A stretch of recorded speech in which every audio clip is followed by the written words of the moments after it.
युनोने 2025 हे वर्ष सहकार वर्ष म्हणून जाहीर केले आहे. असे असताना राज्यातील अवसायनात निघालेल्या सहकारी पतसंस्थांचा आकडा वाढल्याची धक्कादायक माहिती समोर आली आहे. आज घडीला राज्यात 2008 पतसंस्था अवसायनात निघाल्या असून यामुळे लाखो ठेवीदारांचा जीव टांगणीला लागला आहे. आर्थिक पत गेलेल्या संस्थांमधून किती रुपयांच्या ठेवी अडकल्या आहेत याचे विश्लेषण सहकार आयुक्तालय सुरू असल्याचे सूत्रांनी सांगितले. पै न पै जमा करून पतसंस्थेमध्ये पिग्मीद्वारे भरणा केलेली रक्कम असू देत किंवा एफडी केलेली असू दे की अनेक ठेवीदारांची रक्कम अवसायनात निघालेल्या पतसंस्थांमध्ये अडकून पडली आहे.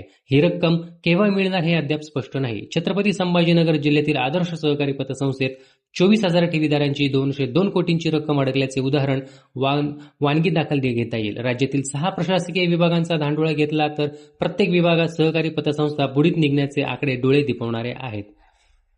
जळगाव जिल्ह्यात सर्वाधिक 174 पतसंस्था बुडीत निघाल्या आहेत. त्या खालोखाल कोल्हापूर 158, सोलापूर 116 तर छत्रपती संभाजीनगरमध्ये 102 पतसंस्थांची पत गेली आहे. नागपूर आणि मुंबई 3 भागात एकही पतसंस्था अवसायनात निघालेली नाही.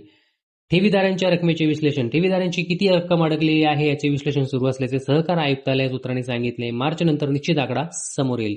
मागील महिन्यात शिर्डी येथे सहकार परिषद झाली. त्यात अवसायनातील पतसंस्थांबाबत चिंतन झाले. या चिंतनातून ठेवींची रक्कम मिळवण्याच्या दिशेने पाऊल पडावे अशी नागरिकांची अपेक्षा आहे. धन्यवाद.